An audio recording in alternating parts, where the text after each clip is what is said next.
طيب بسم الله الحمد لله والصلاة والسلام على رسول الله وعلى آله وصحبه ومن والاه. أشهد أن لا إله إلا الله وحده لا شريك له. أشهد أن محمدا عبده ورسوله صفيه من خلقه خليله وأمينه على وحيه. رب اشرح لي صدري ويسر لي أمري واحلل عقدة من لساني يفقهوا قولي. Inshallah, we'll continue our class and in this special time. It's the month of Ramadan, and we are halfway through. So if you were doing well, just continue. If you were not before, you can regroup this weekend. It's a half time. You can regroup and then take advantage of the rest. Because every day is important. So if you are doing well, don't relax, because that's what happens. That's what many people do, unfortunately. That's why you see less and less people in Taraweeh and Masjid. But if you are not doing well, also for one reason or another, it's never too late. You can always regroup. We still have the best days, last 10 days and nights. And one of them is the night of Qadr, which is better than life. Allah subhanahu wa ta'ala says, Laylatul Qadri khayrun min alfi shahr. It's better than 1,000 months. And we did the math. 1,000 months means how many years? 83. Number one, how many people live more than 83? Now add to that childhood years, so probably that's life. So one night better than life. So it's worth really catching it. It's worth trying to catch it. And it's not the 27th, as many people think. It's one of the odd nights. The chances is one of the odd nights. 21st, 23rd, 25th, 27th, 29th. So 5 nights, we just have to push ourselves. We have to do like, the sprinters, not sprinters, the runners, when they see the finish line at the end, they just accelerate. That's what we need to do, even though they are tired by that time. But still, when they get close to the finish line, they accelerate. And that's what we should do. Toward the end, inshallah, we should just... That's what Rasul sallallahu alaihi wasallam used to do. And he roll up his sleeves and he just dedicate himself. He does even i'tikaf, which means he even leaves house, and then spend the time in the masjid. And, so that's Ramadan. And in this last Jumu'ah, we established the connection, tried to establish the connection between Ramadan and our mission. That's how this deen, we can revive it when we rebuild it. Because it is something that collapsed, so it ended up in pieces. So now everybody has bits and pieces, they don't make anything. The only way we have to reconstruct it. And reconstruct it around that, around the mission. And then we connect everything. So all the pieces of the puzzle will fall in place and we'll have that very beautiful picture of Islam. So everything must be connected to the mission, because Islam is essentially a mission. It's a life mission that you dedicate yourself to when you become Muslim. That's not how it was introduced to us. And that's not how it is being introduced to people. Unfortunately, if you start in the wrong way, you cannot fix it. If you present Islam as a list of tasks, that Islam is to believe in this, believe in that, and then to pray and to fast, and then to stay away from this and stay away from that, you cannot fix it. You just start the wrong way. Islam is essentially a life mission. You become a Muslim.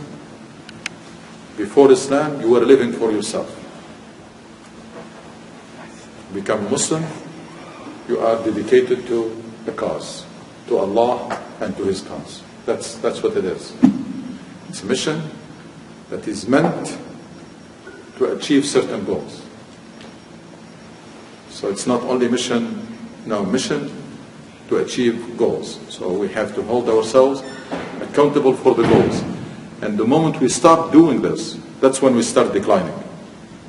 The moment we stopped holding ourselves accountable for the results, for the goals, then we start justifying failure, justifying stagnation, and etc. Why? Because we no longer have a goal in mind that we hold ourselves accountable to. So we need to rebuild it inshallah around the mission. And in this Jumu'ah we try to establish the connection between the worship acts and the mission. And the connection is clear. We didn't have to make an effort. Allah subhanahu wa ta'ala in Surah Al-Muzammil, if you know, as you know, in the early days of Islam, the night prayer was prescribed, was mandatory. Qiyamul Layl. In Surah Al-Muzammil, Allah subhanahu wa ta'ala tells us why. إِنَّا سَنُلْقِ عَلَيْكَ قَوْلًا ثَقِيلًا. We're going to reveal to you a momentous message. Huge mission to do. So that's why we're asking you to pray at night. So the worship is to empower you, to strengthen you, to fulfill the mission. إِنَّا سَنُلْقِ عَلَيْكَ قَوْلًا ثَقِيلًا. And then إِنَّ نَاشِئَةَ اللَّيْلِ هِيَ أَشَدُّ وَطْئًا وَأَقْوَمُ قِيلًا. That's the best training. That night prayer is the best training. Allah subhanahu wa ta'ala in Surah Al-Muzammil,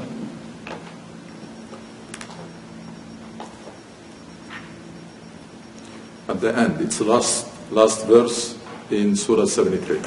Surah 73, verse 20. The surah starts by قُمِ اللَّيْلِ يَا أَيُّهَا الْمُزَّمِّلُ قُمِ اللَّيْلَ إِلَّا قَلِيلًا. Stand to pray all night except a little. That's how the surah or the chapter starts. At the end, actually it's not at the end, it's in there. قُمِ اللَّيْلَ إِلَّا قَلِيلًا. And then وَرَتِّلِ الْقُرْآنَ تَرْتِيلًا. And recite the Quran. Why? Because إِنَّ سَنُلْقِ عَلَيْكَ قَوْلًا ثَقِيلًا. Verily, we shall send down to you a weighty message. Or when some Quran they translate into momentous message or mission. And then Quran comes and says, verily, the rising by night, tahajjud, is very hard and most potent and good for governing oneself, and most suitable for understanding the word of Allah. So we're talking about night prayer as the best way or the most effective to learn, the most effective way to strengthen yourself, etc. So all of this was linked to that mission in the middle. And as I said in Jumu'ah, you take the mission from Islam, the whole thing collapses. And that's why we are where we are. The prayer is the same thing. Now fasting is intensive training and preparation. Prayer is mostly maintenance. So all the year we'll keep, so basically we should try to move to a higher level in Ramadan, and the rest of the year try to maintain that. So prayer is meant to maintain and refuel, get that spiritual energy that you need, again for someone who is on a mission. So that connection is very, very strong in Islam. And for a reason why most ibadat or worship acts were prescribed late. They were prescribed in Medina, so that people don't get the wrong understanding that Islam is just to do these things. No, Islam is a commitment to a mission, to a life mission, and you dedicate yourself to that mission. You dedicate yourself to Allah and to His cause, and then everything else, anything that Allah has forbidden. Why? Because it distracts you, it weakens you. So it was forbidden, so that you can focus on the mission. Anything that was prescribed, why? So that it strengthens you. It was meant to strengthen you. Why? To fulfill that mission. So everything that Allah has prescribed is meant to help you and empower you to fulfill the mission. Anything that Allah has forbidden, it is something that is a distraction. It weakens you, and it reduces your ability to fulfill the mission. That's one part that we focused on Jumu'ah. Second part was what? One essential thing about Islam is the ability to restrain yourself. And how this is connected to the mission. Again, We're saying that Islam is about dedicating yourself to Allah and to His cause. Now you cannot give that which you don't have. To dedicate yourself, you should be in charge. You should be someone who's conquered himself first. So you cannot dedicate yourself to Allah before you conquer it, before you are in control and in charge. So restraining yourself is essential in Islam. And restraining everything, being in control of yourself. Nowadays, unfortunately, a lot of times, you hear this all the time, that somebody say, yeah, I shouldn't be doing that, but they just cannot stop it. That's weakness. It's not the attitude of a Muslim. If something wrong, you should be able to restrain yourself. Or I know that I should be doing that, but I just cannot. There is no such thing. So restraining ourselves is essential in Islam. And fasting is a very effective tool to help you restrain yourself. Because if you can restrain yourself from eating and drinking, what else? What else is more important? And we're talking about this weather, 16 hours, and you restrain yourself from necessities of life. That should empower you or enable you to restrain yourself from anything. Because there is nothing that is more important than this. We're talking about someone who's very thirsty, very hungry, yet you're restraining yourself from eating and drinking. Which means that you can restrain yourself from anything. So fasting is one of very effective tool in enabling Muslims to restrain themselves. Strengthen the individual and restrain themselves. And why this is important? As I said, you cannot, first of all, to dedicate yourself to Allah, you have to be in charge. You have to restrain yourself. And second, for someone who commit to this mission of Islam, what do we say? The first duty, responsibility is to develop yourself into role model. Role model. How can you develop yourself into a role model if you cannot restrain yourself? I mean, developing yourself into a role model, that's strength and discipline. That's someone who is really in charge. There is no way, if you let yourself go, you can't become a role model. If you're going to follow your desires and do whatever you like and etc., then do whatever is convenient, you can never become a role model. Becoming a role model requires a lot of time that you restrain yourself from temptations and you do what is not convenient, what is inconvenient. So again, fasting is essential in restraining yourself. Prayer is also. Allah subhanahu wa ta'ala says, "Inna salata tanha anil fahsha'i wal munkar." So salah is a way also that can allow you to restrain yourself, keep you away from wrongdoing. But fasting, as I said, it is an intensive training. One of the things that we really, it's very essential that we're going to control, we said, is what? Our tongue. Why? Because, as I said, nowadays, for one person to hurt someone else physically became very rare. The law will not allow it. Usually it's not easy. But hurting people with your tongue, that's very easy. You can damage the reputation of people. You can assassinate their character without any effort. So restraining our tongue nowadays is very essential. I mean, at the time of Rasul Sallallahu Alaihi Wasallam, and when the society was chaotic and tribal, maybe restraining yourself also from hurting people physically is important. Now that's almost for granted. But restraining our tongue is extremely important. What was the hadith that we mentioned? That, as I said, it comes as a surprise. لا يستقيم إيمان عبد حتى يستقيم قلبه. That's something we understand. That your faith, your iman will not be sound until your heart is sound and pure. The second part was surprising. ولا يستقيم قلب امرئ حتى يستقيم لسانه. Heart will not be sound and pure until your tongue is also straight and under control. Now I understand the other relationship. That if there is problem in the heart, that's going to show in what you do and what you say. So the relationship from heart to tongue is very clear.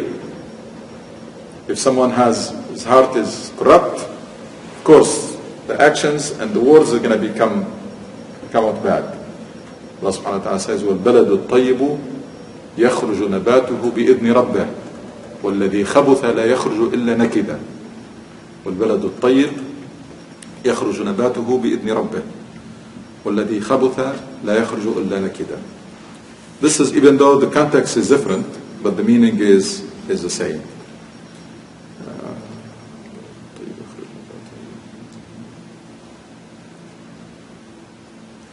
This is, I think so,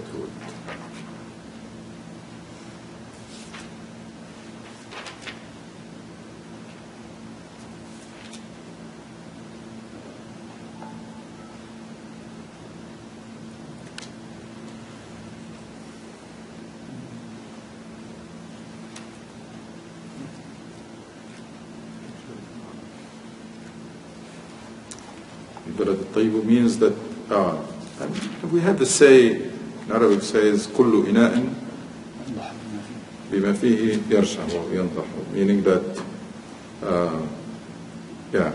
this is in Surah 7, Surah A'raf, verse 58. Surah 7, verse 58. Allah subhanahu wa ta'ala says the vegetation of a good land comes forth easily by the permission of its Lord. And that which is bad brings forth nothing but a little with difficulty. Meaning that if you have a container that has good stuff, whatever comes out of it is good. That's the heart. So if the heart is good and pure, sound, we expect the words and the action of the person to be. But the other connection came as a surprise. That if your tongue is not under control, that's going to affect your heart. لا يستقيم قلبه حتى يستقيم لسانه. So if you don't exercise control of your tongue, it's going to affect your heart, and in turn it will affect your iman, your faith. That's how important it is. That's for you. So we're not talking about the damage that you're going to cause to others. Now we're talking about you. Just by not controlling your tongue, it's going to affect, spoil, and corrupt your heart, which means it's going to affect your iman negatively. But we talked about the damage that you do to others with your tongue. I mean, you can damage the reputation of a person, and then by the time he's going to try to fix it, it will be too late because the word is already out and it spreads. Character assassination, slandering, backbiting, lying, all of these are huge sins, very damaging, and they require no effort. And you can be sitting in the comfort of your living room and cause so much damage to many people, or on the phone. So it's very important that we control our tongue. There is a hadith that summarizes the whole thing. I mean, if you think about the problems that are associated with the tongue, the first thing that comes to your mind, I'd rather just keep quiet. I mean, if you can avoid lying and avoid backbiting and avoiding slander and avoiding even vain talk, which is a level, the useless talk, and etc., then just keep quiet. And that's what the hadith says, exactly. من كان يؤمن بالله واليوم الآخر فليقل خيرا أو ليصمت. Whoever believes in Allah and in the hereafter, let him say something good or keep quiet. So the norm is to be quiet. The exception is when you break that norm, or the exception is to say something good. And then go back, remain quiet. Which is, unfortunately, against what people do. Lying, most people understand it as what? Making up story. No. That's very rare. Just to come up with a story that is, you just make it up? No. Most lying is where? In the half-truth. Most lying is in the half-truth. Where you say only part of the story and you conceal part of it, which will deceive others. Or exaggeration. Most of the lying is there. Most of the lying, either exaggeration, and you put your put spices on it. You gear it in a certain direction. Or you keep some information and you give the rest. You didn't lie. Technically, you didn't lie. But you deceive the person anyway. Because the outcome is the person is going to get the wrong perception or the wrong impression. So it is a deception. So to avoid it, one really has to be very, very, very careful to avoid lying. Backbiting we defined it as what? Or it is defined as what? Good stuff. Talking Truth. even if it is true. So even if what you're saying is true, that's a backbiting. Namima. Namima is worse. Namima is slander. Ghib. Yeah. So, and Quran described it as what? أيحب أحدكم أن يأكل لحم أخيه ميتا فكرهتموه. It's like eating the flesh of your dead brother. That's what it is. It's very bad. Whenever Quran uses description like this, is to tell you that it's something extremely bad. So, that's backbiting. Now, we talked about the damage that happens to relationships, to family, to communities, if tongue is not under control. Right? Unfortunately, the way we go about it nowadays is what? We allow this to be out of control, and we put the masks in the face of each other.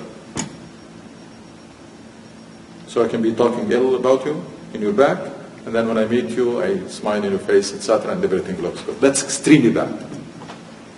Solution is not to put mask. The solution is to start the first one. So that when you meet someone, your heart is clean, pure. That's what the Prophet told the companions. Don't tell me about each other. I want to meet you with pure and clean heart. I don't want these, because if you talk ill about someone in their absence, or you hear it even, that will damage your relationship with that person. Why? Because now when you meet that person, you have to fake it. You have to exercise some hypocrisy. You have to put some masks. Because why? You talked about this person in a bad way in their absence, or you heard a lot of bad things about that person in their absence. So when you meet that person now, that relationship is going to be very superficial, very shallow.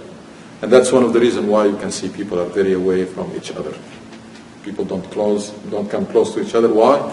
Because the brakes are not good. I mean, it's like, imagine traffic where people don't have brakes. I mean, it's all accidents.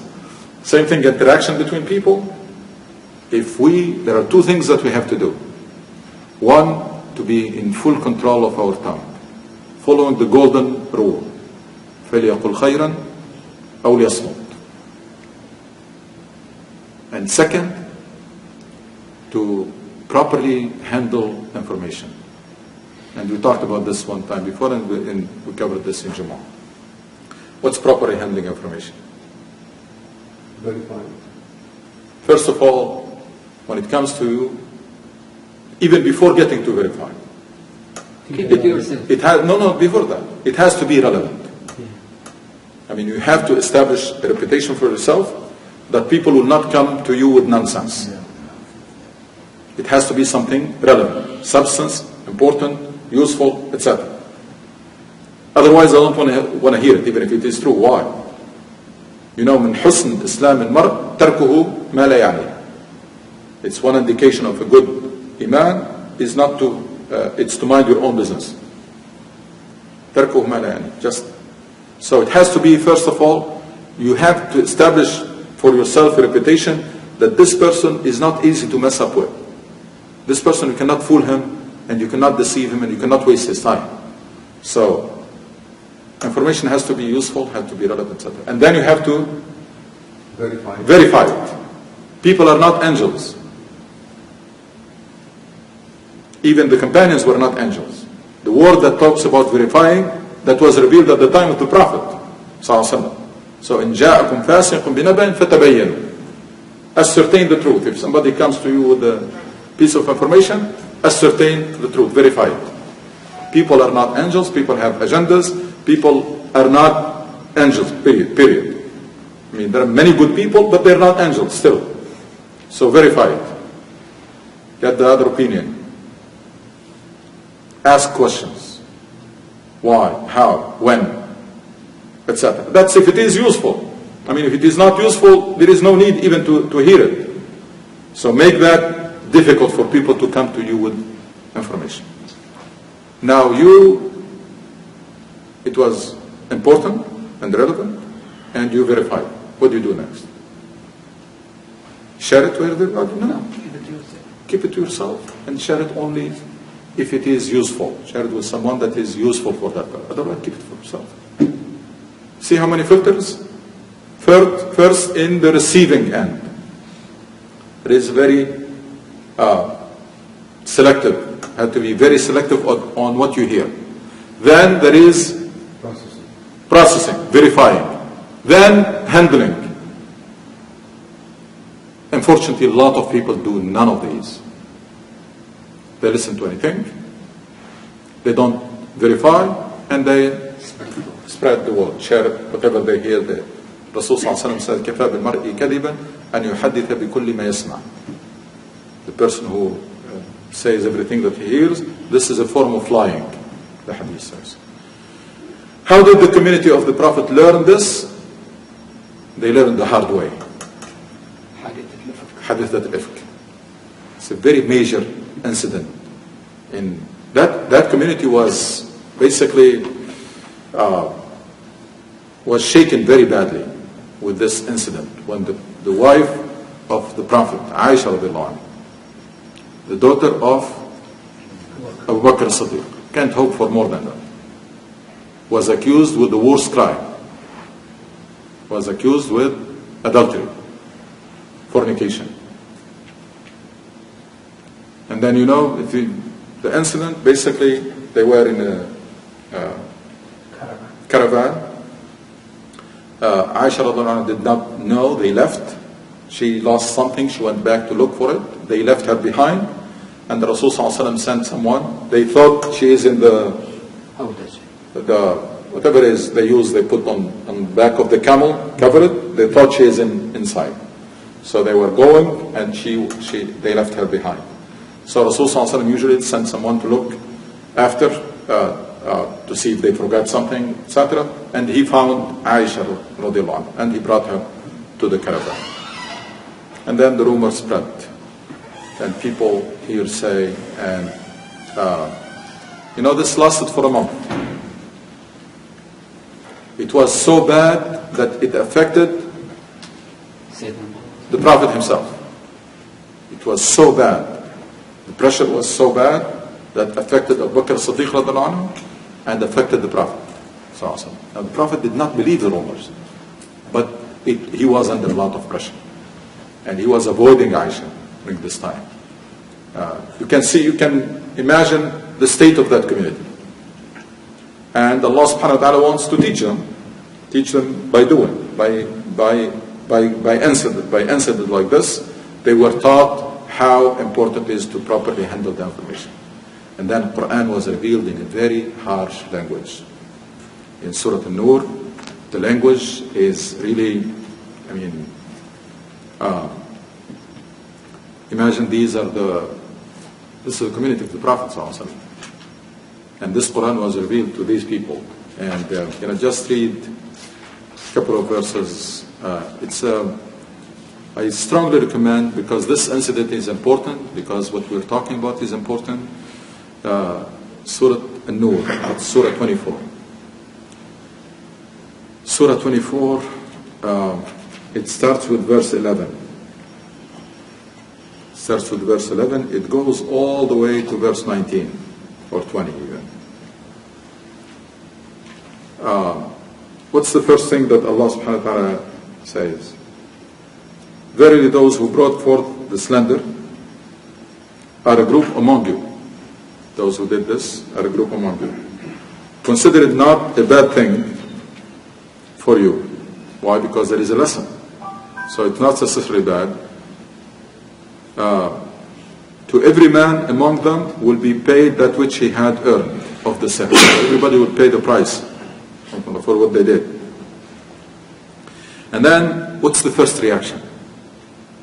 What's the first recommendation here? First recommendation says that when believer heard about this accusation, the first thing they said, no, that cannot happen. That should be their first reaction. Their trust among each other should have allowed to say no. So we're going way beyond even verifying.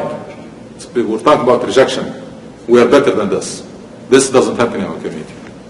That's the first reaction. لولا إذ سمعتموه ظن المؤمنون والمؤمنات بأنفسهم خيرا وقالوا هذا إفك مبين.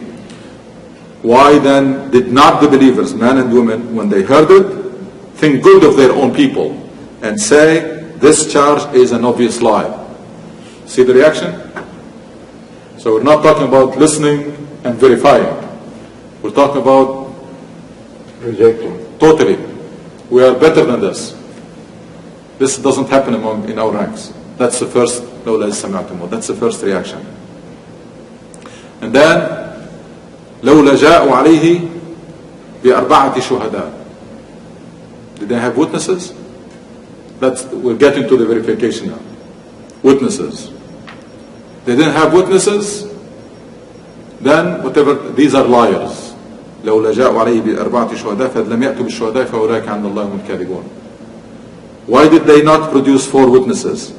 Because in Islam, to accuse someone with this kind of accusation, need 4 witnesses.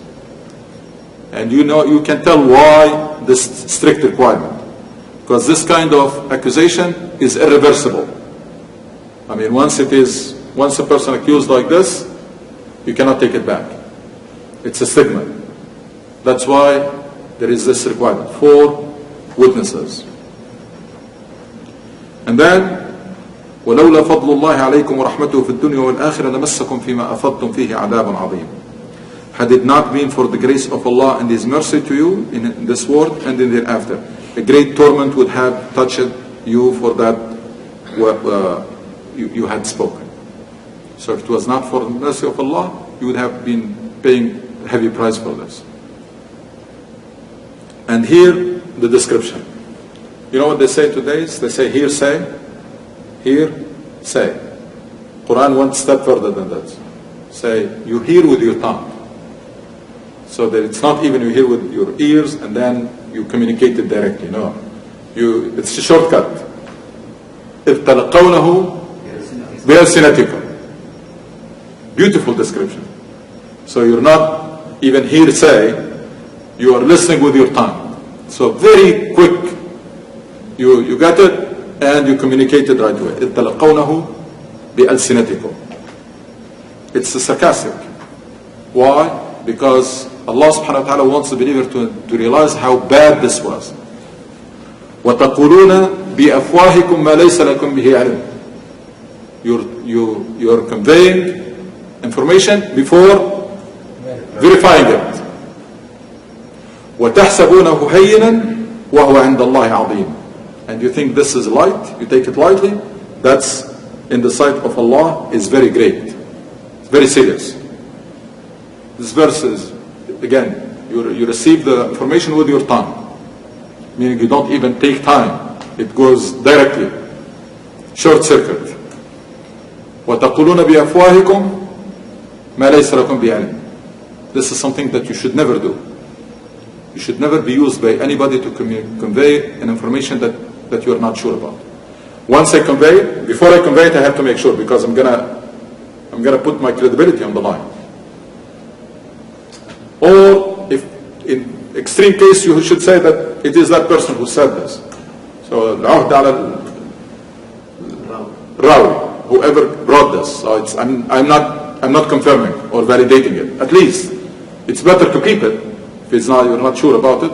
But at least don't say it as if it is yours, because that will give it weight. Now people will say, oh, many people are saying this, so it must be true. But if everybody say it is this person who said it, then probably you say, okay, it's just coming just from one person. Who knows? Maybe true, maybe not. But if everybody is saying it as if it is yours, Then you say, oh, so many people are saying this, so it must be true. And then ولولا إذ سمعتموه قلتم ما يكون لنا أن نتكلم بهذا سبحانك هذا بهتان عظيم. And why did you not, when you heard it, say, it's not for us to speak of this. It's not fitting for us to say these things. So the first thing, say, it didn't happen. And second, say, we shouldn't be saying this. We shouldn't be talking about this. لولا إذ سمعتموه قلتم ما يكون لنا نتكلم بهذا سبحانك هذا بهتان. Now, buhtan is one of the highest sins. Backbiting, slander, or backbiting, and then comes buhtan. What's the difference between buhtan and backbiting?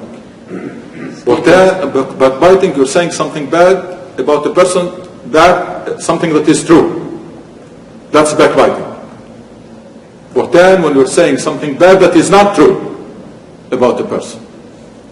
سبحانك هذا بهتان عظيم. So, and then still the same language. The tone is very, very tough, by the way. يعدكم الله أن تعودوا لمثله أبدا إن كنتم مؤمنين. Allah forbids you from it and warns you not to repeat it forever. If you are believers. This is very, very serious language. Saying, first of all, Allah warns you against repeating it ever.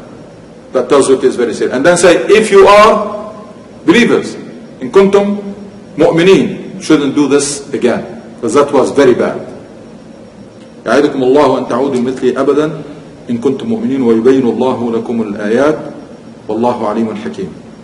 And then, related to this, إن الذين يحبون أن تشيع فاحشة في الذين آمنوا لهم عذاب أليم في الدنيا والآخرة. Verily, those who like, those who spread rumors or propagate mischief among believers, they will have a painful torment in this world and the hereafter. You can do it deliberately, you can do it also without the intention. If you practice, if you do these things, that's what you're going to spread among believers. When believers start accusing each other and think ill of each other, that's what it means. But when the believer, they think good for themselves, they know. That was the proper attitude is what? First, rejection. And we're better than this. This doesn't happen. Shouldn't be the case.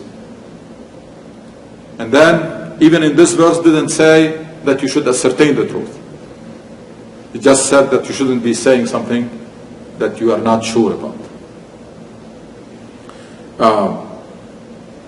Imagine a community that learns these lessons and properly handle the information. Or families.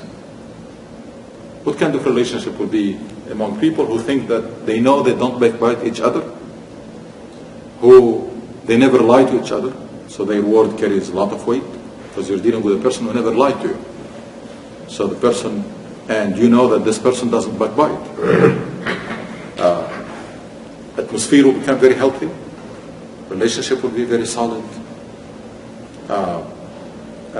Full of trust. No masks. There is no need for it.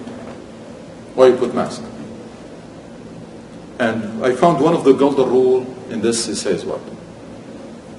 لا تقل شيئا تعتذر منه. Don't say something that may embarrass you. If it is known. So this idea of telling somebody a thing and say, please don't say it, let's stop doing that. That's not a good thing. When you talk to someone, imagine that, expect that You're broadcasting. it's going to spread. But you shouldn't say anything that will put you in an embarrassing situation. لا تقل شيئا تعتذر منه. So there is no such thing, by the way, as keep it for yourself. There is no such thing. Never happened and probably never will. Because everybody is going to do the same thing. Everybody is going to go to someone and say, no, I'm going to tell you this, but just keep it for yourself. And before you know it, so many people already have heard it. So there is no, just make sure. And we're going to connect it back to the mission. We're saying someone who's on a mission to be effective has to be a role model. someone who does not say things that embarrass you. You're going to have to distinguish yourself. One, you are very strong because you are in total control of your tongue. Two, there is nothing that you are worried that people know about you. There is nothing that you say that you're worrying that it will spread. So basically, if someone follows the rules, if you see two people that you know talking to each other, you will never worry about what they're saying to each other. But if you are not, then you will worry because maybe you told this person's story and you told the other different version. And then when they meet, you are worrying. Maybe you said something bad about X to Y, and then when they meet, you are worrying. You're worried. But if you didn't do that, that's a lot of power and a lot of peace of mind, by the way. It's tranquility, it's amazing level of tranquility. You are not worrying about anything because there is nothing that you're concealing, there is nothing that you're hiding, there is nothing that you said that you are afraid that it's going to spread. There is just, all of this boils down to what? Controlling your tongue and proper handling of the information. Information, there are 3 stages. 1, I will not listen to anything. 2, I will listen only to something that is relevant. 2, I have to ascertain the truth. 3, I will keep it for myself except if it is needed. Give it to a person that will be useful for him.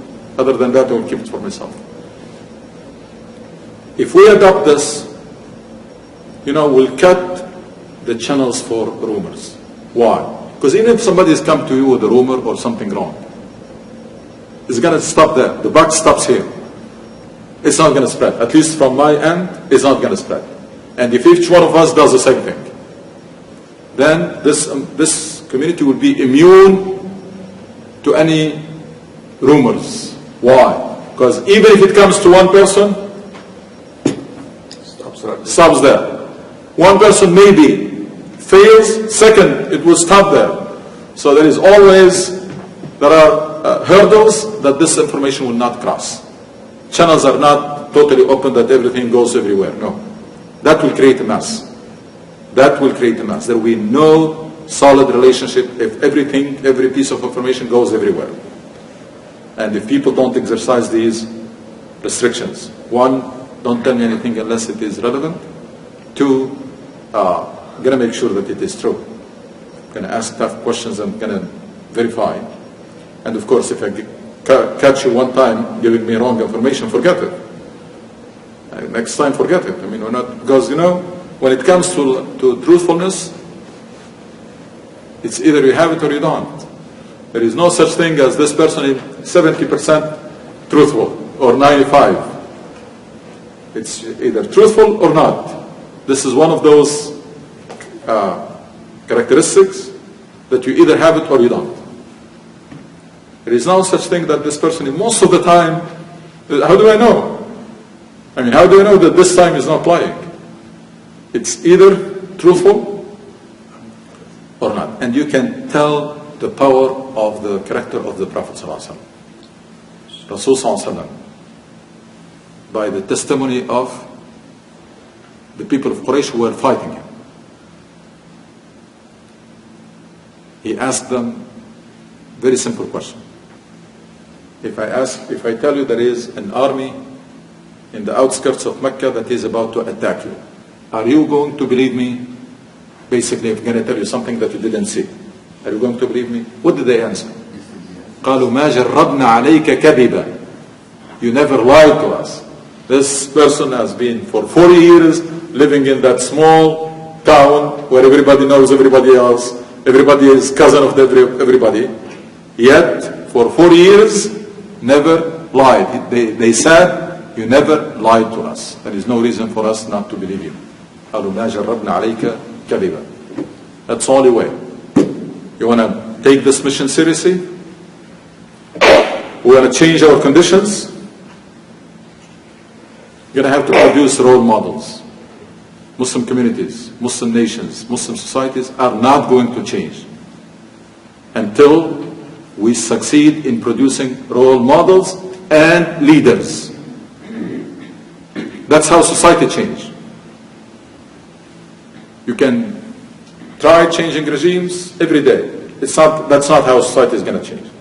Society changes when you have role models and you have leaders, and by the way, they're connected.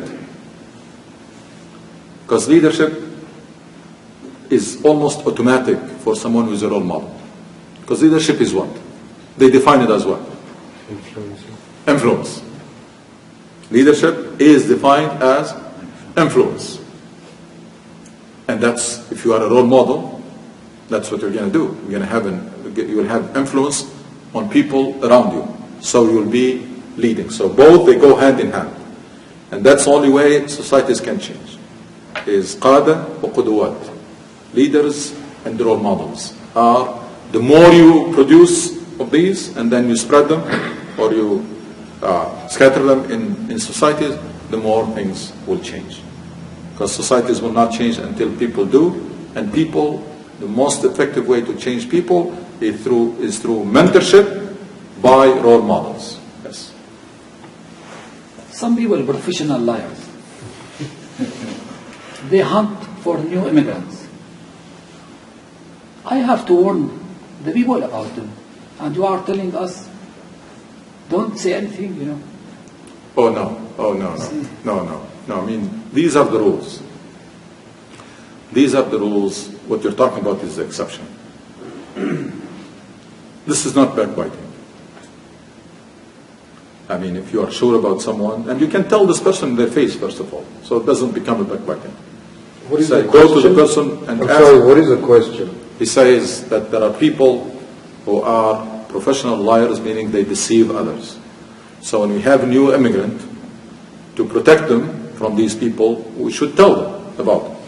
No, that's not backbiting. That becomes under Musih, if you are 100% sure, of course. There's no doubt about these people. They have a track record of lying and solid evidence. It's not like something that you heard, something that you experienced. No, warning somebody against it, that's not a backbiting. It's wajib, right? There are wajib, and there are some exceptions. La ghaybata fi fasiq. There are exceptions if you are subject to great injustice. Allah subhanahu wa ta'ala says in Surah An-Nisa, لا يحب الله الجهر بالسوء من القول إلا من ظلم. There is room. Allah subhanahu wa ta'ala doesn't like you to use tough language. But the exception was the one who was subject to injustice, because sometimes people have grievances. So this is now, that's something different. This is in fact stopping the line. Yeah, it's a danger that you're warning someone against. It's basically saying, without getting into a lot of details, I'm giving you an advice, don't deal with this person. Without even telling you.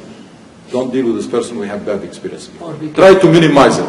I mean, try to give only the absolute minimum. You want to warn this person, say, take my word, don't deal with that person, we had bad experience before.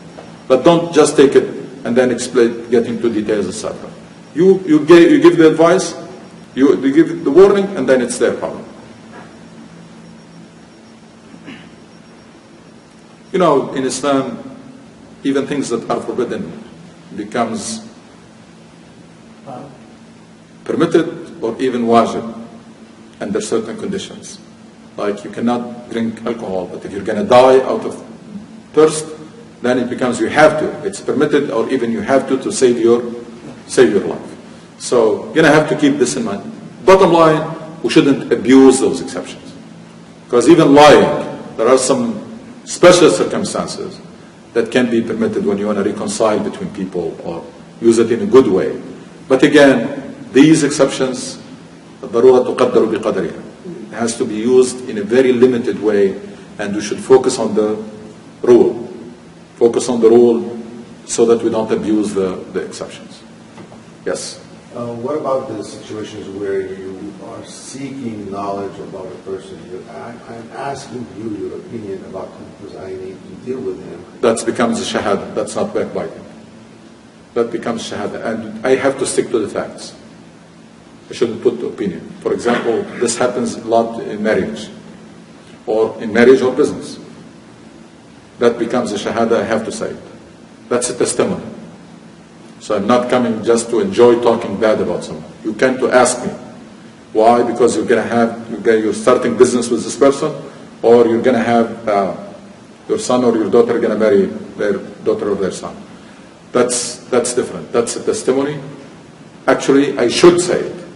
I shouldn't keep anything from you. But again, sticking to the facts. Sticking to the facts. And if I'm going to give my opinion, as I said before, I should tell you. These are the facts. Let me give you now my opinion. Because the facts are important for you. My opinion, you can take it or leave it. That's my opinion. So it's very important. Part of being careful about handling information and dealing with each other is to distinguish between facts and opinion. Don't mix the two. This is what they know about the person. You know, as if you're writing a resume. This person graduated this, did that. These are facts. Now, you want my opinion about this person? I can tell you my opinion. That's my opinion. But sharing the facts when you are asked, no, you shouldn't. And that's, again, has to be kept as at the minimum necessary. Meaning, the information, the facts that are relevant, and only the facts are to be given to the person so that that person will not be deceived. Okay. I have another scenario in mixing what Rahullah said and what I just said, which is that somebody did not ask for your advice, but he is allowed to engage in a marriage or a business, and you feel obliged that you want to warn them about the potential danger. That's still an advice. That's still an advice, and it's we're talking about backbiting when it is not warranted at all. I mean, you're just sitting down and talking about a person. That's the typical case of backbiting. There is no need for it. There is no necessity. There is nothing is going to happen if you keep quiet. But you're talking about cases different. That if you don't say something bad is going to happen. Someone is going to be hurt. Someone is going to be engaged with a person that has problems, etc. I mean, you just use your judgment. But again, when we have to do it, when there is a need for it, or there is something that calls for it, we have to be very careful in terms of absolute necessity and then facts, not opinions.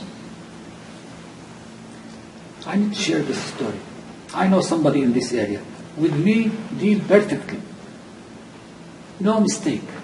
I deal with him with money, thousands of dollars. Everything with me perfectly. But when the newcomers come here, he's playing the game right. I cannot tell the people he's bad because he's always with me good, but he always when deal with the newcomers, he makes the profit there. Profit, how hard it depends for us whether it is legitimate or not. Yeah. I mean, making profit is not something bad. I mean, it depends whether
whether it is legitimate Yeah. or not. That's one.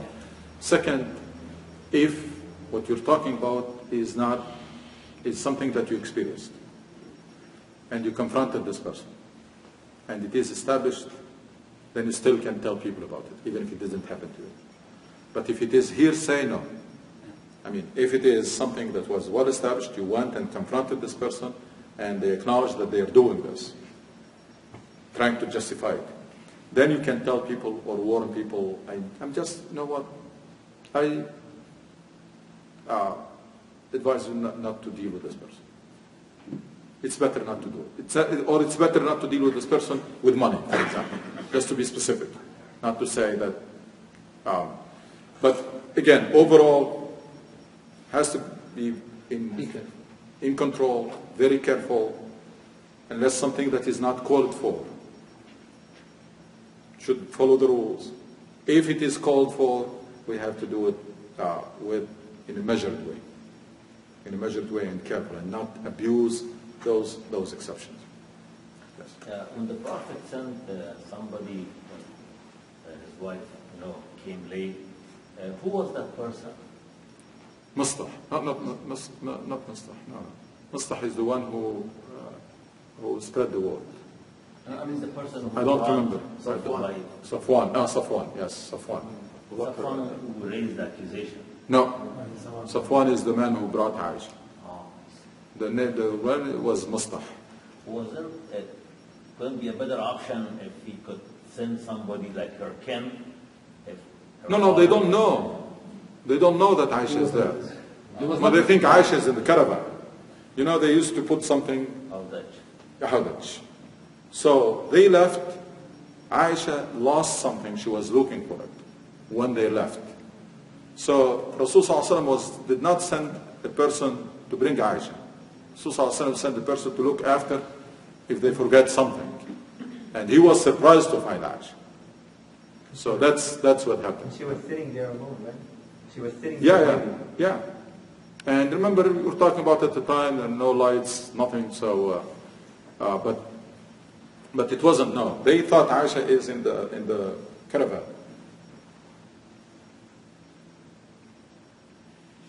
And by the way, related to this incident, subhanAllah, it's the next verse. One of the people who are spreading the rumors, Abu Bakr was feeding her. Abu Bakr Siddiq radhiyallahu anhu was the one who was sponsoring him. Abu Bakr Siddiq, a human being. I mean, you're accusing his daughter. So his reaction, he decided to stop, cut that sadaqah, not to give this person anymore. That's very normal human reaction. Look at the Quran. Quran says, وَلَا يَأْتَلِي أولو الفضل منكم والسعة أن يؤتوا أولي القربى والمساكين والمهاجرين في سبيل الله وليعفوا وليصفحوا ألا تحبون أن يغفر الله لكم والله غفور رحيم. It's amazing. This deen of ours is really amazing. And let not those amongst you who are blessed with graces and wealth swear not to give any sort of help to their kinsmen or the needy and those who left their homes for Allah's cause. I mean, it was mentioned general, but it was meant this case of Abu Bakr Siddiq who was paying or helping a person and said, we're going to stop. Let them pardon and forgive. Do you not love that Allah should forgive you? I mean, Allah is telling you, you commit a sin and I forgive. So if these people commit a sin, just let them pardon and forgive. Do you not love that Allah should forgive you? Of course, the reaction of Bakr Siddiq immediately said, no, I want Allah to forgive me, and he resumed. It's immediate reaction. I mean, once there is a Quran, there is no such thing as I have a second thought or I'm going to think about it. Quran was revealed, Abu Bakr Siddiq resumed, he answered immediately, no, and I want Allah to forgive me. أَلَا تُحِبُّونَ أَن يَغْفِرَ اللَّهُ لَكُمْ. So, it's amazing. This Quran, you think you know it, think you memorize it, every time you come across a verse as if you're reading for the first time. And you should start asking yourself, I mean, I read this verse tons of times before. I mean, why this time I got that perspective that I didn't get it before? Why? Because this Quran, its guidance is unlimited. I mean, it will never run out of guidance and inspiration. Next. Common questions? Otherwise, we'll move to the tafsir, inshallah. Yes. In the Quran, there are many instances where Allah subhanahu wa ta'ala emphasizes that He is most capable. Allah ala kulli shay'in qadir. One example is the story of Sayyidina Ibrahim when asked Allah to Sure. how He creates it. He asked him to chop the birds, and there are many, many other instances. So that emphasis is clear in the Quran, in Allah ala kulli shay'in qadir, and in a miraculous way that is beyond our imagination. But at the same time, we are now accepting and adopting the notion that nothing is going to happen without our effort and our mission and project and plan. So, in a way, we have to balance between those two and work with them, because you have to believe in the absolute power of Allah subhanahu wa ta'ala to do whatever He wants, even if it's beyond your imagination, and nothing is going to happen unless you work for it. So how can you balance between those two? That's a beautiful question. The power of Allah subhanahu wa ta'ala is exercised through rules. Exactly. So when I release this and it falls, that's what we call the gravity. That's part of the power of Allah. I mean, as long as I'm holding it, it's not going to fall. So the rules that we discover, or rules of science, this is the will of Allah. He embedded it in the form of rules that you discover and use them to your advantage. That's one thing. So we have to understand this. We have to understand that the power of Allah subhanahu wa ta'ala is absolute. From His wisdom, He made this power exercised through rules. These rules are govern the universe, both the physical part of it and the human part. There are rules why nations prosper and why other nations decline. We know that just nations will prosper even if it's not Muslim. We know a nation when there is injustice will decline even if they are Muslims. Why? Because that's the rule. That's what makes nation prosper and makes nation rise and another nation fall. Same thing of course, for the physical universe. It's even more obvious that what the rules of science that we discover, that's the power of Allah subhanahu wa ta'ala. That's the way Allah has governed this universe. Allah subhanahu wa ta'ala is governing this universe. Of course, anytime He can stop one of these laws from functioning. That's what He did with Ibrahim alayhi salam. It was fire, yet it did not burn him. But fire burns. The rule of Allah is that fire burns. That was an exception that Allah, of course, He makes the rule and He can at any time stop a rule from working. He took Muhammad sallallahu alaihi wasallam from Mecca to Jerusalem to the seventh heaven and brought him back overnight. There is nothing until now that can make that happen. So, but these are the exception. The norm is the power of Allah is exercised through rules. So those who discover those rules and leverage them, they will succeed. Are they succeeding in spite of the power of Allah? No, because of the power of Allah. They use that power to their advantage. That's why they succeeded. So it's not like against the will of Allah. No, the will of Allah is those rules. Iradatullah hiya fil sunan. That you discover them, you leverage them.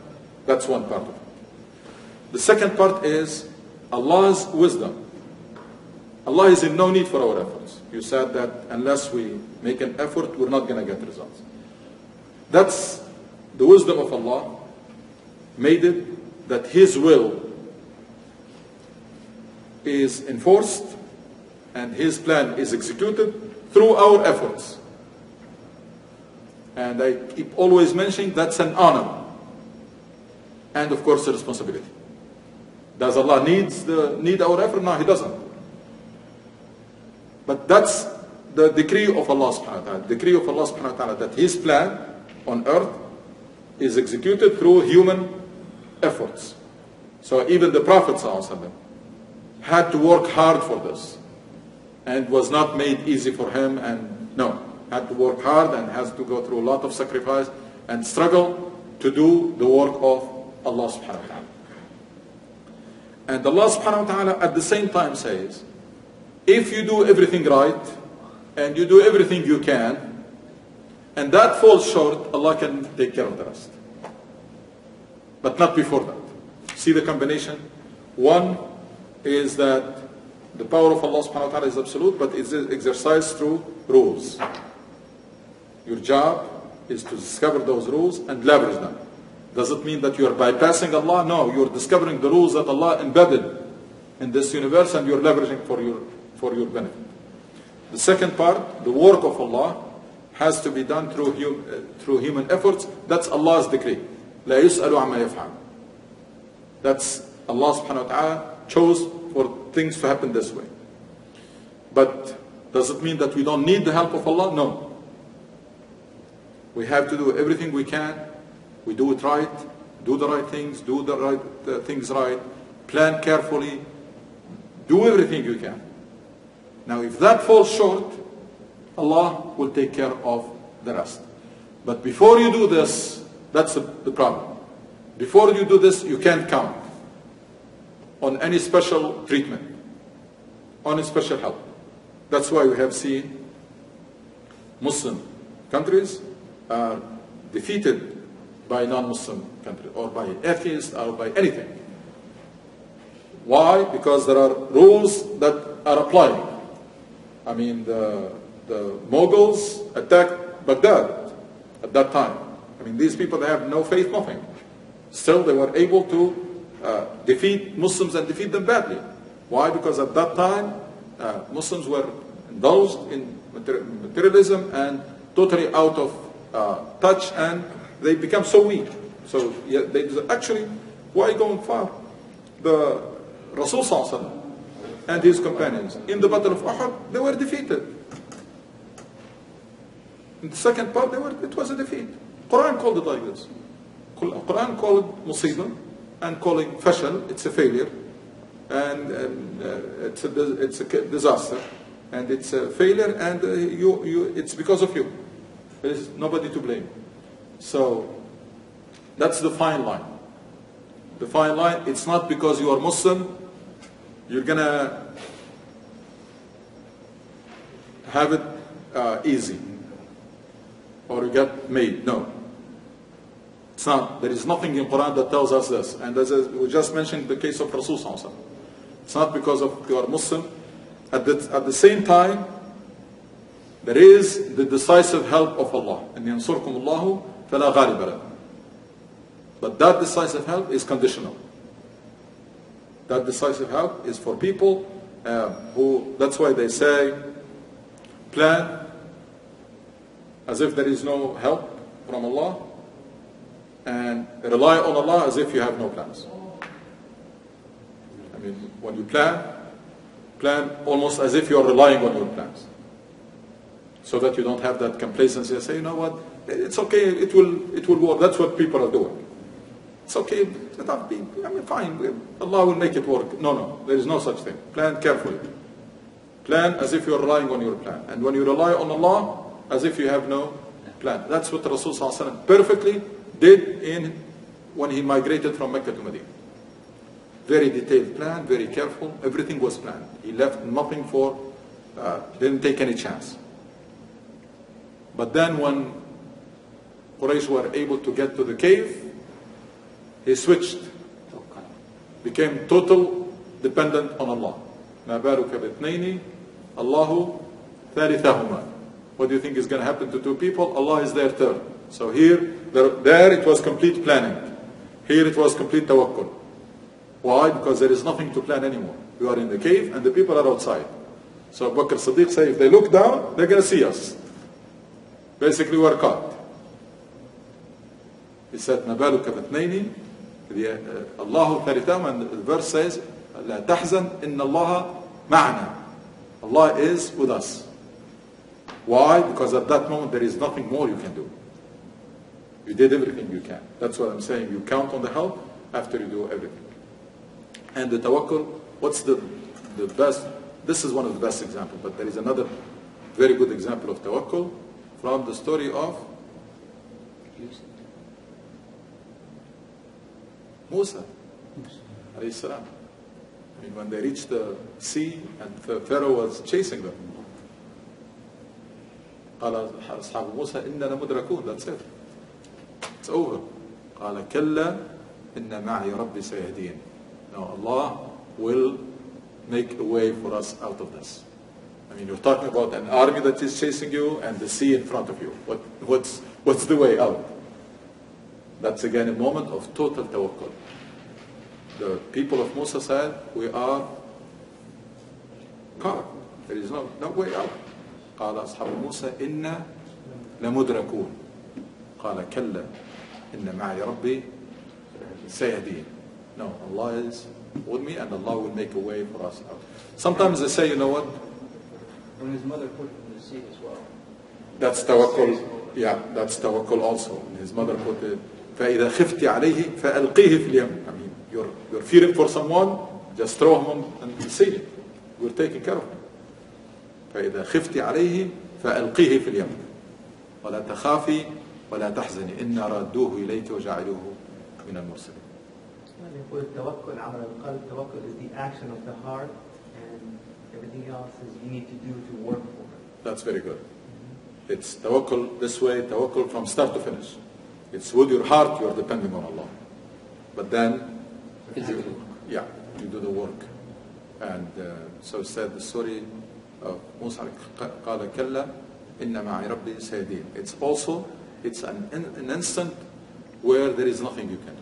You know, sometimes they want to introduce Allah to someone, they say what? Say, have you ever been in the middle of the ocean or the sea and you lost hope and like the ship was broken and you know that you're gone, etc. At that moment, you thought that there is someone, if he wants to save you, who will save you, that's Allah subhanahu wa ta'ala. When everything else is gone, you still have that hope. That's what Musa alayhi salam did. You have a hope that if there is someone who, if he wants to save you, he will save you, and he can. That's Allah subhanahu wa ta'ala. So when everything else, when the situation looks hopeless, that's where the real tawakkul will transpire. Because now the work has stopped. There is nothing you can do. That's the case of Muhammad sallallahu alaihi wasallam in the cave. That's the case of Musa alayhi salam facing the sea. And Pharaoh was very close with his army. There is nothing more you can do. That's where it becomes really pure tawakkul because the work has stopped. There is nothing more you can do. But for a person who has done what they can before, yeah, for someone who has done everything you can, and you reach a point where you just leave it for Allah. And you know what? One of the major problems that we're suffering from is that the lack of balance in this. I mean, majority of Muslims are unable to get this formula right. It's that total tawakkul with total planning. It's hard to get we just think either or. Yeah. So you find people who are, leave it for Allah, Allah will take care. There is no such thing in Islam. Allah never said, don't worry about it, I will take care of it. Never said this in Quran. And I told you one time, after I finished Jumu'ah, somebody came to me and said, Jazakallah khair, you helped me today solving a puzzle that was bothering me all the time. I said, what puzzle? He said, all the time I think, our faith is great, and we have all these imams and khatib tells us that we are great, we're etc. But the situation is miserable. I can see it. So I always have a problem reconciling between what I see and what I hear.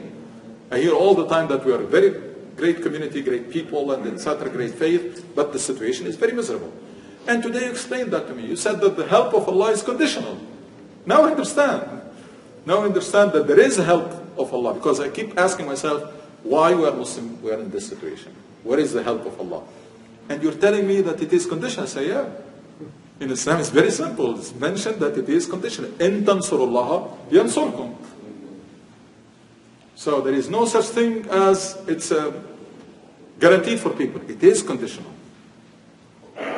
And the reason why we're not getting that help from Allah, because we are not fulfilling the requirement. We're not doing our part. Any more questions, comment? Yes? Even in the tawakkul part of it, isn't there the condition that you are actually, when you do your tawakkul, your iman is such that you really believe that Allah can do this thing, and that also implies that you're somebody with real faith, and which many are not. Beautiful. Tawakkul, like dua. When you do it, you have to be very confident. When you're relying on Allah, it's not just words that you say. It has to be really, you are putting your trust. That's why I like this translation. They say putting your trust in the hands of Allah, or trust. So you're really trusting, and you are very confident. So it's like when you make dua. Most people make dua, unfortunately, while thinking that it's not going to happen. So I'm just doing it as a formality. That will defeat the purpose. Should be making dua with a lot of confidence. Because you're talking to Allah subhanahu wa ta'ala, who wants to help you, can help you, and so there is no need why you don't have the trust. And keep in mind that even though you may not get what you want now, that doesn't mean Allah is returning you empty-handed. It might be something that is not good for you at all. So Allah is not going to give it to you. It may be that something that is not good for you now. So you're not going to get it now. Probably get it later. And what we think is probably worst case scenario, which is best case scenario. If Allah leaves it for you, over there. That's when you need it the most. So basically, no matter what, you're not going back empty-handed. So you're either going to go to your checking account or going to go to your saving account. That's what it is. And you know what? On the day of judgment, probably all of us were going to wish that whatever we got here was saved there. So make dua with a lot of confidence that Allah will not send you empty-handed. And also put your trust with, it's relying or depending. That's what it means, relying on Allah. You're not going to rely on something that if you're not sure that it is solid. If a wall is shaky, you're not going to rely on it. So relying on Allah, that's what tawakkul is. It has to be honest, that you truly believe that Allah subhanahu wa ta'ala, one, you truly believe that Allah is capable, of course. But second, also, you should have the hope. So we know the first part. We know that Allah, if He wants, He will do it. The capability we have no question about. But also there should be hope. There should be a hope that Allah will not let you down. And by the way, that's the only way the tawakkul works. Tawakkul, depending on Allah, works only when it is done with full confidence and with hope. And that's not easy, by the way. We all have difficulty doing that. Doing it with full confidence and also hope. Very rare you will find someone that's saying, no, Allah will do this. We don't have that. Fortunately, a lot of time our confidence is shaky. Not because we're questioning the abilities. No, we're questioning that it's going to happen. So the hope is shaky. And that's not the tawakkul. Tawakkul, when Musa a.s. and Rasul said it, they said it, they are 100% sure that Allah will not let them down. And in the words of Musa, Kalla inna ma'i rabbi sayahdin. So it's a very lot of emphasis and confirmation that it's going to happen. Yes. And this shakiness or lack of absolute certainty that Allah subhanahu wa ta'ala can pull this off is because if you go back to the core message that you delivered, that we don't know Allah good enough. Absolutely. If you know Allah good enough, then you know that He can do it. And He will do it. And He will, and He promised to do it. You do your end of the bargain, and He has a plan for how He's going to execute. Beautiful. Yeah. It comes down also again to knowing Allah enough and establishing that very intimate relationship with Allah subhanahu wa ta'ala, that it's like you, somebody who's so close to you, and say, no, this person, if I'm going to go ask him for help, He will never let me down. He has the ability to do it, and He will not hesitate. Multiply that so many folds to come when it comes to dealing with Allah subhanahu wa ta'ala.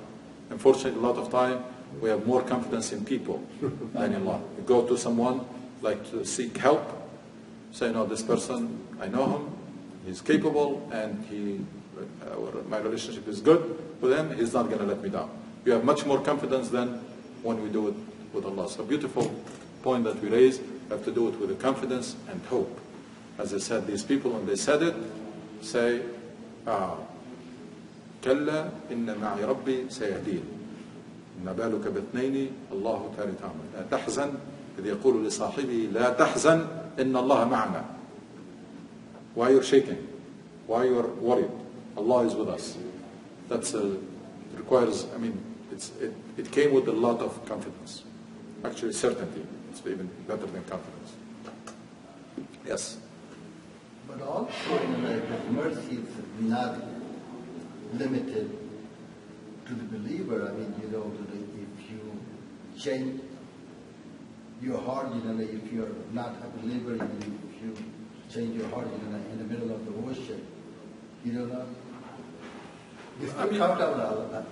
I mean, the mercy of Allah subhanahu wa ta'ala is not for believers or not for a human is unlimited. But when it comes to this world, when it comes to this world, believers and everybody, they are on equal footing. It's the rules. Whoever is going to discover those rules, leverage them, get a benefit. The difference in the hereafter comes the intention. The intention. But in this life, anybody who does things right, they're going to reap the fruits. And you can see it. There are many nations, and Japan have no religion. They prosper. Why? Because they're doing things right. So it doesn't come. And you have very religious Muslim nations. They are at the bottom of the scale. So it doesn't go by intention or by faith in this dunya, in this life. In the hereafter, we don't know. We don't need even to worry about it. We don't know how Allah is going to hold people accountable. And we shouldn't even worry about that. But in this life, there is no such thing as because we're Muslims, then things should work for us. No, things will not work for anybody except through the rules.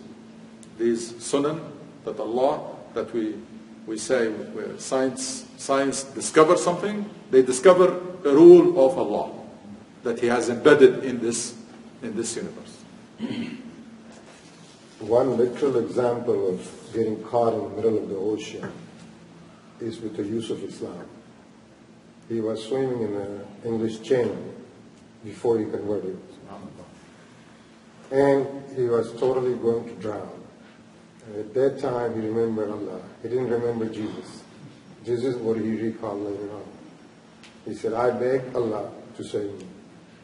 He saved me, and then when he started studying Quran, then he realized what happened. So that's a literal example right before our eyes. And we all go through a situation where we really realize that only Allah can get you out of it. I mean, it's any crisis. A lot of time we go through a situation where you think that's it. For the mercy of Allah, I tell my friends sometimes, if you go for a walk and you take just half a second to stop on the pavement, you'll see the car flying in front of you. Just half a second, the blink of an eye. Had you taken that step, the car would have swiped you off the road. Who stopped you right there? Yeah. I mean, by the way, we don't know what problems were coming our way that Allah protected us from. We don't know. The wisdom of. Yeah, I mean, that's why the Umar ibn Khattab said the dua and the qadr, they are always, I mean, you can push the qadr with the dua because the dua is also part of the destiny of Allah subhanahu wa ta'ala. So when you make dua, we don't know. I mean, there might be something that was coming our way, and it is one of the dua that you made is we deflected it. So you will never know. Only on the day of judgment we're going to know how many things Allah subhanahu wa ta'ala protected us from because of that dua we think that was not answered. Imam Ali said, if you knew the unseen, you would have chosen what you know.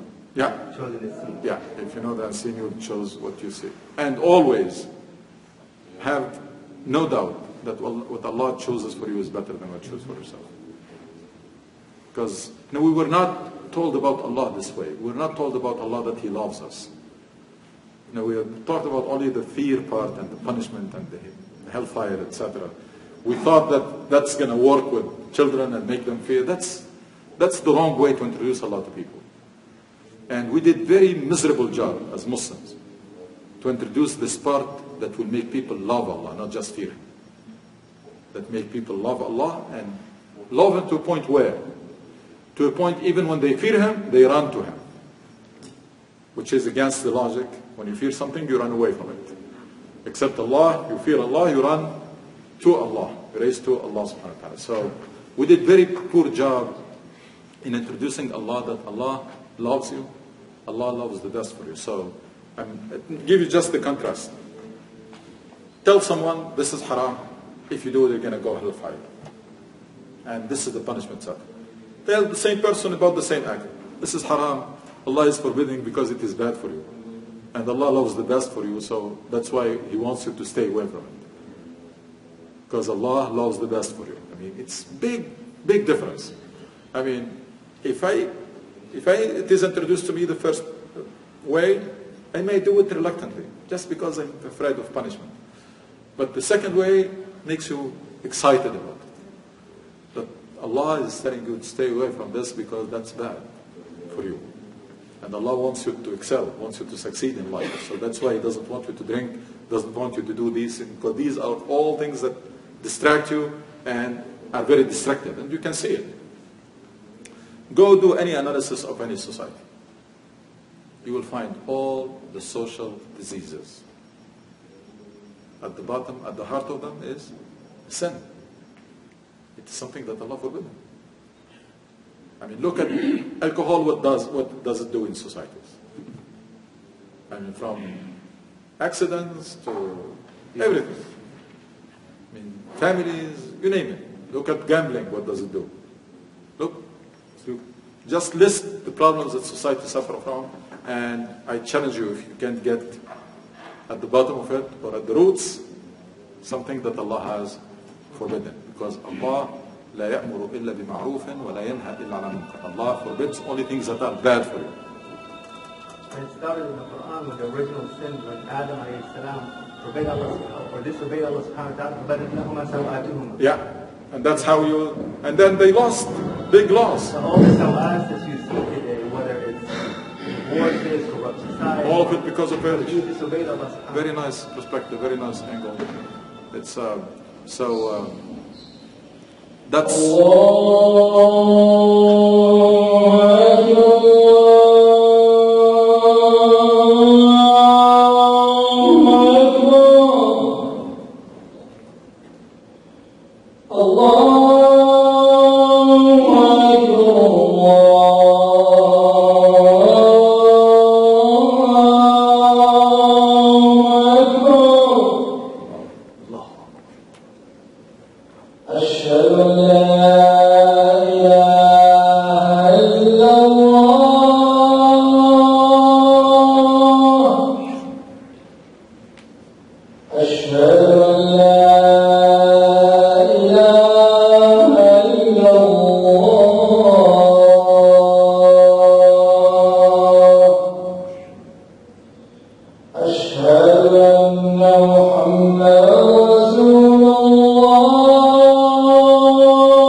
start with a couple of verses. Again, we need to keep this habit of try on daily basis.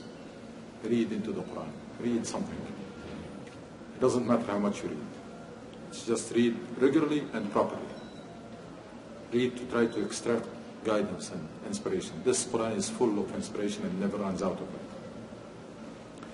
A couple of concepts. One, still in Surah Al-Baqarah.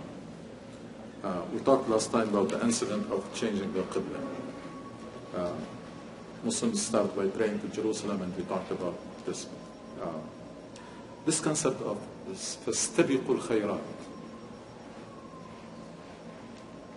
This concept, استبقوا الخيرات, it's Surah Baqarah, verse 148.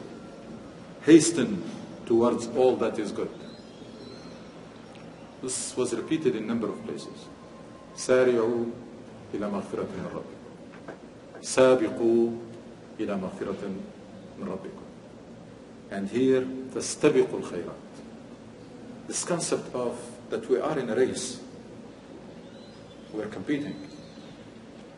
So you shouldn't feel, anytime you should feel good about what you're doing. You always have to push yourself because you're competing and there are people who are doing better than you. فاستبقوا الخيرات. سارعوا إلى مغفرة. سارعوا. It has both. It's racing and competing. Rushing means trying to have this sense of urgency and do as much as you can while you can. Because you're racing against the clock. And second, this concept of competition. Why is important? Because this will prevent that complacency. That, oh, I'm doing good enough. I don't need to improve, I don't need to push myself. No, you are in a race and in competition. And you know who is on that race? Who are in those races? We're racing with the same people, for the same prize, with whom? With the companions, with the prophets, we all are racing. So there is, at no time, you should feel this sense of complacency, or I'm doing good enough, I don't need to do more, I don't need to do more. When this thought comes to your mind, remember this idea of فَاسْتَبِقُوا الْخَيْرَاتِ وَسَارِعُوا إِلَى مَغْفِرَةٍ. Remember it when you have this thought, or when you think of doing something good and then say, okay, I can do it tomorrow, or next week, or next month. Remember this concept of racing, rush to do something good, and then the concept of competition.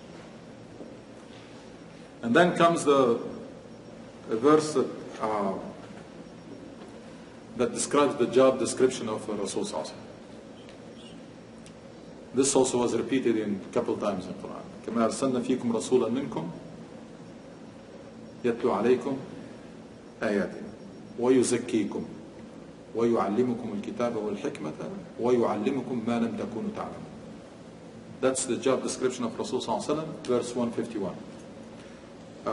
We have sent among you a messenger of your own, one reciting to you our verses. That's the first thing that the Rasul Sallallahu Alaihi Wasallam has to do. The revelation he receives, he has to convey. So, يَتْلُ عَلَيْكُمْ آيَاتٍ. That's it? No. Because otherwise Allah could have sent us a book. Why this revelation to appear? No. وَيُزَكِّيكُمْ. That's a very loaded word. Zakikum, that's mentorship. Because tazkiyah is mentorship. Tazkiyah is defined in Arabic, إبلاغ الشيء كماله. Translate that to English, helping people realize their potential. That's what tazkiyah is. To be all you can be. Well, zakikum. That's the job of Rasul Sallallahu Alaihi Wasallam. Of course, this has to be done by example. So you get the revelation, he conveyed, and then he embodies it, so that he can mentor you, he can uplift you. وَيُعَلِّمُكُمْ الْكِتَابِ. It's not enough to recite the verse to you. It's going to teach you. So there is يَتْلُو and then يُعَلِّم. يَتْلُو to tell you these are the verses that were revealed to me. Now teaching. وَيُعَلِّمُكُمْ الْكِتَابِ. Teach you the book. وَالْحِكْمَةِ. Hikmah is wisdom. Most tafsirs, they say what? Sunnah. Sunnah. I don't know why.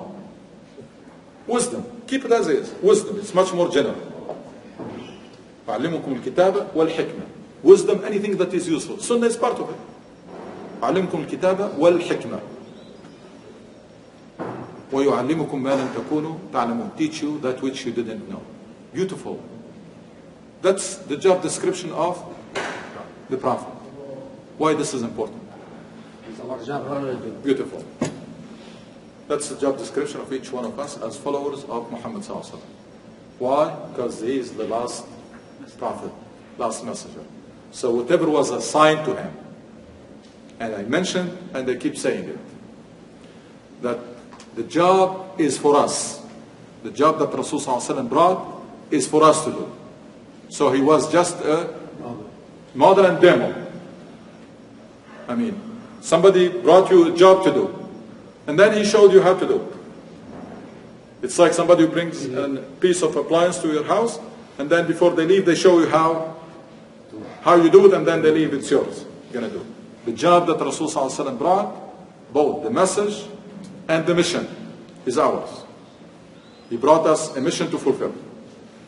But his life was a demo.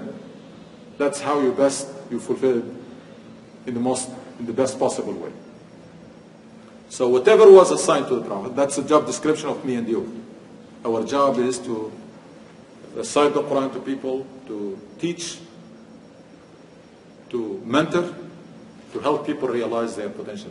That's the most noble job that any believer can do, is to help people realize their potential, which is the concept of tazkiyah. And remember, tazkiyah, you can do it for yourself. It's the same word. In Arabic, it's the same word. That's self-development. قَدْ أَفْلَحَ مَنْ تَزَكَّى. That's you. You purifying yourself. قَدْ أَفْلَحَ مَنْ زَكَّى.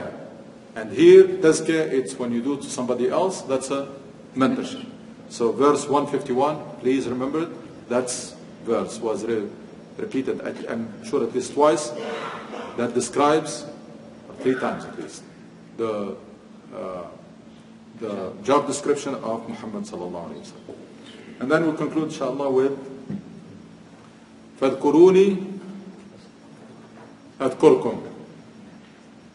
You want Allah to remember you, right? So remember Allah. Of course Allah doesn't forget, but remembering Allah means to take care of you. You want Allah to take care of you? Be mindful of Allah. فَاذْكُرُونِي أَذْكُرْكُمْ. Remember me, I will remember you. Of course, remembering from Allah, it doesn't mean that He forgot. It means that He will take care of you, He will protect you, He will guide you, He will help you, etc. As long as you are mindful. Remember Allah. We said the norm for a believer is to be always connected. If shaitan managed to disconnect you, you should quickly reconnect. The norm is to be connected. The exception is to get distracted. But you should always go back and try to establish. Why? Remember, if you are connected, you are protected. Shaitan cannot do anything to someone who is connected. That's why shaitan, the first thing he does is to disconnect the person. Once you are disconnected, then the job of shaitan becomes easy. And then, in the same verse, وَاشْكُرُوا لِي وَلَا تَكْفُرُونَ. This was mentioned repeatedly in Quran. Gratitude versus kufr. فَاشْكُرُونِي وَاشْكُرُوا لِي وَلَا تَكْفُرُونَ. من شكر فإنما يشكر نفسه ومن كفر هذا من فضل ربي ليبلوني أأشكر أم أكفر. So that's Sulaiman, that's Luqman, etc. It's always shukr and kufr. One of the best way or the best doors of getting to Islam is this door of gratitude. It's not the door of fear. That we tried it, it's not doing much. It's the door of gratitude. That you feel embedded to Allah. That Allah has given you so much. You just want to express gratitude, your gratitude. And that's where Allah subhanahu wa ta'ala will tell you this is how you express it. Pray and fast and do this and do that. That's how you express your gratitude. So the feeling should be there. Feeling should be there, should be always looking. You know when somebody saves your life or does a big favor to you, what's your feeling always? Trying to find a way to thank him, to express that I really appreciate it. That's our attitude toward Allah. Allah did not save our life. Allah gave us life. So to begin with. So we should have that attitude. فَاشْكُرُوا لِي فَاذْكُرُونِي أَذْكُرْكُمْ وَاشْكُرُوا لِي وَلَا تَكْفُرُونَ. Shukr and kufr has been mentioned in Quran repeatedly in contrast. Because that's the beginning. The best way to get into this Islam, it's through the door of gratitude and the door of loving Allah. And by the way, they're connected. Because an insan, abdul ihsan. You love someone who does good to you. Is the kufr mentioned here denying Allah subhanahu wa ta'ala, or kufr is satar, meaning that you Ingrateful. be grateful? Ingrateful. Not necessarily. Doesn't not, but they are very connected. Yes. The word It's kufr to be satar. ingrateful. Yeah. So to be ingrateful that's where it leads you to disbelief. To be grateful, that will lead you to faith. Yes. We use kafar not meaning disbelief with Allah. We use it in our words. When you cook something, like the coffee, when the water very hot, we say in Arabic, kafar it. Yeah. Yeah. See, we use Yes. We're going to stop here. We reached verse 152. We're going to continue, inshallah, with tafsir, or selected verses. This is, by the way, it is meant for us so that we do it at home. So that we don't just rely on this. This should be our good practice. That every day, do some Quran reading. And search. Yes, put the time, a few minutes, search the meaning of the word and explanation, and ask and discuss with people, etc. That's how we're gonna get as much as possible from the Quran that we have neglected for too long. Some people neglected it altogether. Some people did not abandon, but they read without understanding anything. Some people don't read it regularly. We have all kinds of people. The only category that is really missing is what? The people who read the Quran regularly and properly. Regularly and properly. Doesn't matter how much. What matters is regularly and properly. سبحانك اللهم وبحمدك اشهد ان لا اله الا انت استغفرك واتوب اليك. سبحان ربك رب العزه عما يصفون وسلام على المرسلين والحمد لله.